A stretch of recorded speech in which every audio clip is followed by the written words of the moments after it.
Welcome to the deep dive. Today we're going straight into a really crucial and, well, often debated topic, understanding the arguments for communism, specifically thinking about someone who might, find themselves defending the ideology. Right, and it's definitely complex territory. Absolutely. So we've gathered a range of sources, historical analyses, economic studies, demographic reports, too. Yeah, all focusing on how communist regimes actually operated in practice. We're looking quite a bit at China here. Okay, and our mission for this deep dive, it isn't really about the theoretical debates, is it? What communism could be. No, exactly. We want to really unpack the realities of implementation. What do these sources, what does the evidence actually show? To offer a clearer, sort of fact-based picture for people to consider. Precisely. Okay, so to get right into it, let's unpack a major historical event, one that offers a pretty critical lens, China's Great Leap Forward. 1958 to 1962. Yeah. For anyone looking at these systems, I mean, this period offers some stark lessons. It really does. And what's fascinating, and I think deeply relevant for our discussion today, is Mao Zedong's ambition behind it. Right. What was he aiming for? He envisioned this incredibly rapid transformation of China, into a technologically advanced, almost utopian society. Okay. And he planned to do this through two main things: the Great Leap Forward policies themselves and setting up these massive collective farms. And this collectivization, it was total, wasn't it? Absolutely total. We've seen parallels like in Ukraine. Villagers were basically stripped of their private land. Everything. Homes, belongings. Yes, homes, personal belongings, their tools, their animals. Their entire way of life was just fundamentally changed, taken over by the collective. Wow. And the outcome, well, the sources are just unequivocal. It was catastrophic. How catastrophic are we talking? We're looking at a minimum figure based on Communist Party archives that weren't accessible for a long time. A minimum of 45 million deaths. 45 men. Just from starvation in only 4 years. It's almost impossible to comprehend that number. And it's based on their own archives. Yes, which makes it a grimly factual account, not just an outside estimate. It's also really striking, isn't it, when you compare how these kinds of tragedies get documented. How so? Well, you mentioned Ukraine.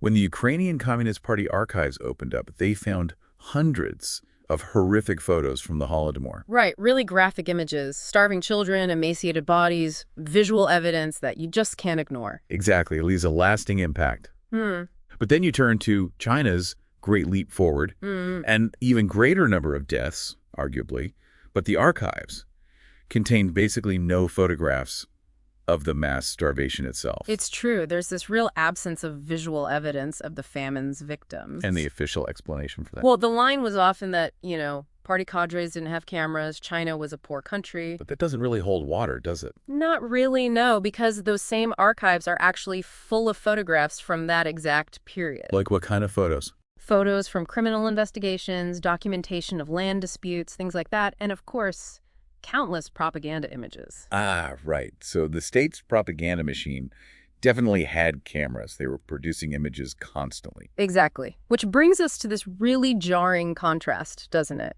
between the official story and the lived reality. Yeah. Tell me about that. You have these brightly colored propaganda posters from 1960, right in the thick of the famine. What were you saying? Things like, glorious achievement, great victory. One urges people to celebrate a bumper harvest. Another from the same year says, the grain belongs to the granary. Don't waste even one single piece of food. While millions are starving. Precisely. It's this tragically distorted picture. And for someone, perhaps, who believes in the inherent progressiveness of these movements, how do you reconcile those two realities, the celebratory posters and the mass death? That's a really crucial question. And the personal accounts that did manage to survive in the archives, they paint an entirely different picture. Absolutely devastating stories. Like the example of the young boy caught stealing grain. Yes, reportedly buried alive by a party cadre. And his father just died of grief afterwards.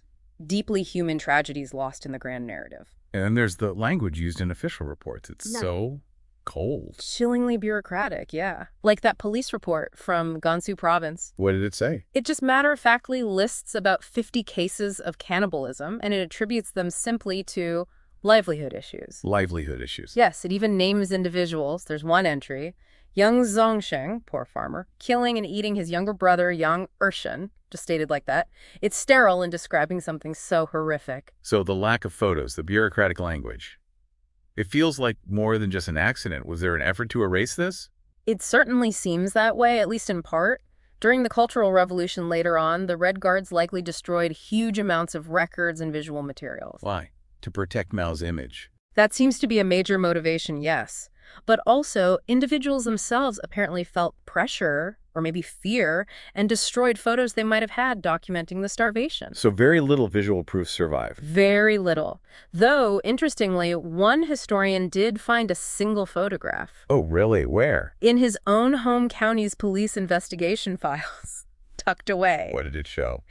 It's described as showing a young man standing quite emotionlessly against a brick wall, and next to him is a pot containing the severed head and limbs of a young boy. Oh, my God. It's just a horrifying direct glimpse into the absolute depths of the suffering. And later on, the party did acknowledge some issues, right? The Peking assessment in 1981? Yes, they did. It acknowledged Mao made mistakes during the Great Leap Forward. Things like overlooking objective economic laws, causing serious losses. But did it mention the scale? The tens of millions dead? That's the thing. It notably avoided specifying the true extent of those losses. No mention of tens of millions of deaths. Why do you think that was? Well, this assessment came just after China started opening its economy in 1978. Some historians suggest it was perhaps a deliberate calculation To do what? to sort of smooth the path for reconciliation with the West, to encourage much-needed economic investment. Downplaying the catastrophe might have seemed politically expedient. So, for someone considering the historical path of communist states, this selective telling of history, Yeah. how does that sit with ideals like truth and accountability? It's a really difficult question to grapple with, isn't it? Yeah. Okay, so let's shift a bit. Beyond the immense human cost, let's dig into the why. What were the institutional failures that contributed so heavily to this famine? Right. One key hypothesis explored in the sources centers on the procurement policy, specifically its inflexibility and its progressive nature. Okay, let's unpack that. What does an inflexible progressive procurement policy actually mean in this context? Well, what's really fascinating and perhaps counterintuitive is the argument that the problem wasn't necessarily an absolute lack of food nationwide. Wait, really? How can that be with 45 million deaths? The evidence suggests that, in aggregate, if you looked at the total food produced in rural areas, even after the government took its share through procurement, there was theoretically enough left to avert mass starvation, on average. On average, okay. Yeah. So the issue wasn't the total amount, Yeah. but how it was distributed or No. not distributed. Exactly. The key factor seems to have been the increasing inequality of access to food across the rural population. The system didn't just fail to distribute, it actively created pockets of extreme deprivation. And you said something about productive regions suffering more. That still seems odd. It does, doesn't it? But studies found a surprising positive correlation. Famine severity, measured by mortality rates, was often higher in regions that had higher per capita food production. Higher mortality in more productive areas. How on earth does that happen? This is where the inflexible and progressive procurement policy really bites. Okay, explain. The government set quotas for how much grain each region had to hand over. These quotas were set in advance based on expected production, often based on previous good years. Right. And the system was progressive, meaning more productive regions weren't just expected to give more grain in absolute terms, but a larger proportion of their anticipated harvest. Ah, I think I see. So if you are a highly productive region, you had a very high target set. Exactly. Now imagine that region has a bad year, drought, pests, whatever. Their actual harvest drops significantly. But the government still demands the high amount based on the old expectation. Precisely. And because the system was so rigid, so inflexible, it couldn't easily adjust those procurement levels downwards in response to the reality of the poor harvest. So they'd essentially take far too much grain, leaving the local population with critically little, even starvation levels. That's the core argument. The inflexibility prevented adjustments. And this rigidity wasn't accidental. It was compounded by several underlying issues. Like what? What made it so hard to adapt? Well, for one, the state bureaucracy itself was significantly understaffed, especially at the local levels needed to assess harvests accurately. Okay. Plus, just before the Great Leap Forward, you had the anti-rightist campaign. Right. Purges. Yeah, and those purges removed many experienced officials, including people crucial for things like statistics and accurate data collection.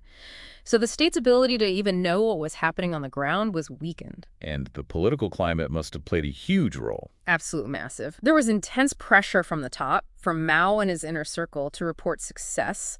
Any reports of lower than expected production were seen as disloyal or rightist. So officials were probably scared to report bad news. Definitely. Look at what happened to Peng Dehuai, the defense minister. He actually raised concerns about the unrealistic targets and the potential for famine at a party meeting. What happened to him? He was denounced, purged, effectively silenced. That sent a very clear message to everyone else. Don't question the great leap forward. So for someone who values, open discussion and the ability to criticize within a political system, this suppression of vital, life-saving information is a major red flag. A huge red flag. Then you have the basic problem of asymmetric information. The central government had to rely on local officials for production reports. But they couldn't trust them. Well, the incentives were skewed. Local leaders might inflate figures to look good and meet targets. Or conversely, they might underreport, trying to keep more grain locally and lower their procurement burden. So the center didn't really know the true picture. It was very difficult. And in that context, setting fixed procurement targets in advance might have seemed to the central planners like a way to cut through the unreliable reporting. Just demand a fixed amount. But that fix created this terrible inflexibility. Exactly. It was this really damaging mix. Yeah. The rigid, demanding policy, the bad data, the intense political pressure, a weakened bureaucracy, it created a perfect storm. Leading to mass starvation, even in places that should have had enough food. Yes. Let me give you a sort of stylized example to make it clearer. Okay. Imagine Region A, historically super productive, and Region B, less so. The government sets high targets for both, but really high for A based on its track record. Got it. Then maybe there's a drought affecting both. Both harvests drop. But because Region A started higher, its absolute drop in yield might be much larger than Region B's drop. Right, a bigger fall from a higher starting point. But if the government sticks rigidly to those original high targets, especially for Region A, they'll take a huge chunk of A's now much smaller harvest. exactly, leaving the people in Region A potentially much worse off than those in Region B, even though both had bad harvests. Region A suffers because it was expected to be so productive. And the actual data backs this up. It really seems to. The studies show mortality rates went up significantly as the gap widened between the target production, what the government expected, and the actual production. That gap, the production gap as the sources call it, more gap, more death. Yeah. That's chilling. It is. And quantitative analysis, trying to measure the impact, suggests this inflexible procurement policy alone might be responsible for something like 32 to 43% of the total famine deaths. Wow, up to nearly half. Yeah. So while it wasn't the only cause, it was undeniably a major driver. And for anyone arguing for, say, the efficiency of central economic control, This seems like a massive counterexample. it certainly raises serious questions about the potential for catastrophic misallocation and the vital importance of flexibility and accurate responsive feedback mechanisms in any system, but especially a centrally planned one. Okay, so that's the procurement system failure. What other contributing factors do the sources point to? It wasn't just that, right? No, definitely not. Several other things played a role. Natural disasters, for instance. Droughts, floods. Yes, there was prolonged drought and also significant flooding. These certainly had an impact, and their impact likely increased in 1960 and 1961. But were they the main cause, especially at the start? That's the crucial point. The sources generally agreed that the scale of natural disasters in 1959, which was the first really devastating year of the famine, wasn't actually that unusual compared to previous decades. So while they made things worse, they probably weren't the primary trigger for the initial widespread starvation. Okay, so nature played a part, but policy seems key. What other policies? Well, there were significant government policy shifts that directly hurt grain production. One was the 3-3 system. What was that? It mandated reducing the area sown for grain, supposedly to allow land to rest or diversify crops. But it seems to have been based on wildly optimistic yield projections. So they planted less grain overall. Substantially less, yes, Yeah. leading directly to lower total output. Again, seems like a top-down decision without grasping local realities. Another example of that disconnect. Exactly. Then you had the massive diversion of labor. To the steel furnaces. Yes, the infamous backyard steel furnaces. Millions of agricultural workers were pulled from the fields to try and make steel, which was mostly useless anyway, Taking away crucial farm labor right when it was needed. and also contributing to deforestation for fuel, which probably worsened soil erosion and maybe flooding later on. Plus, there was significant rural to urban migration encouraged at the time, further depleting farm labor. And weren't there also issues with the farming techniques themselves? Yes, the imposition of uniform methods across the entire country, things like deep plowing and close planting. Regardless of whether they suited the local soil or climate. Precisely. Techniques that might have worked okay in one area could be disastrous in another, further depressing yields. Just incredibly inefficient and counterproductive. It's like a cascade of bad ideas. It really seems that way. On top of that, you had mismanagement of the grain that was harvested. Reports of overconsumption or wastage in the new communal mess hall. The communal kitchens. Yeah. And maybe over-allocation of grain for things like seeds, based again on optimistic future plans, leaving less for immediate eating. And you mentioned an urban bias earlier. Yes, throughout this period, government policy consistently prioritized ensuring grain supply to the cities, often at the direct expense of the rural areas where the food was actually grown. So when shortages hit, the countryside bore the brunt much more severely. Much more severely. It really paints this picture of interconnected policy errors, flawed theories, and fundamental systemic weaknesses all crashing together. And it took a long time for them to change course. Tragically long.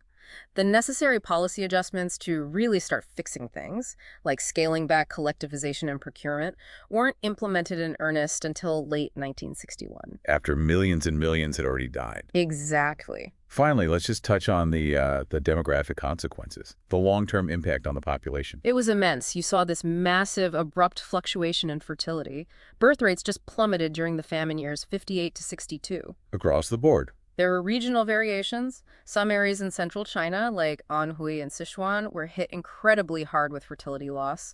Northern and southern provinces, generally less so. And did births rebound afterwards? Did it compensate?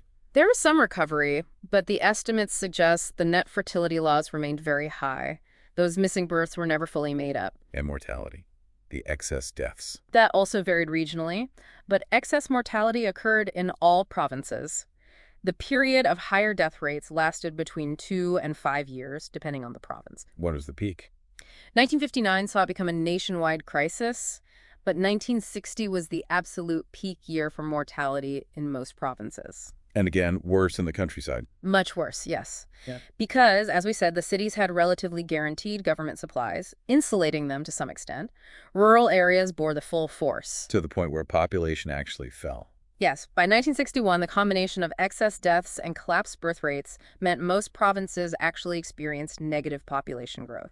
A truly stark outcome. So, bringing this deep dive together then, especially for someone trying to understand or perhaps defend communism through its historical application, our look at these sources on China paints a profoundly complex and, frankly, deeply disturbing picture around this catastrophic famine. It really does. And what becomes strikingly clear, I think, and this is crucial for anyone considering the implementation of these kinds of ideologies, is how the inherent rigidities of that centrally planned system, especially when combined with suppressing information and silencing dissent, played an absolutely critical role. It wasn't just policy mistakes in isolation.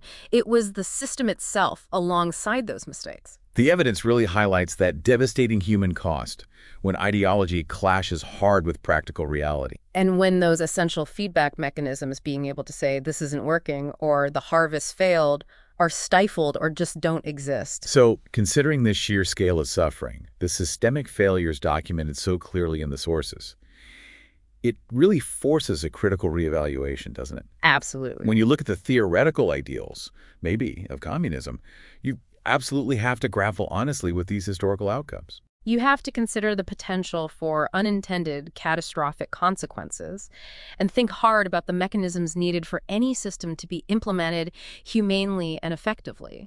Which leads us to, I guess, a final thought for our listeners, particularly those maybe sympathetic to these ideas. Yeah, a fundamental question really arises from this evidence. Which is? Given these documented systemic failures on such a massive scale, given the immense human suffering, What fundamental adjustments would be needed? What changes to the core ideas, the operational mechanics of a communist system would be absolutely necessary To ensure what? to genuinely ensure it could deliver on its promises, or, maybe more critically, to reliably avoid such devastating tragedies happening again? It really pushes you to think about the essential elements, doesn't it?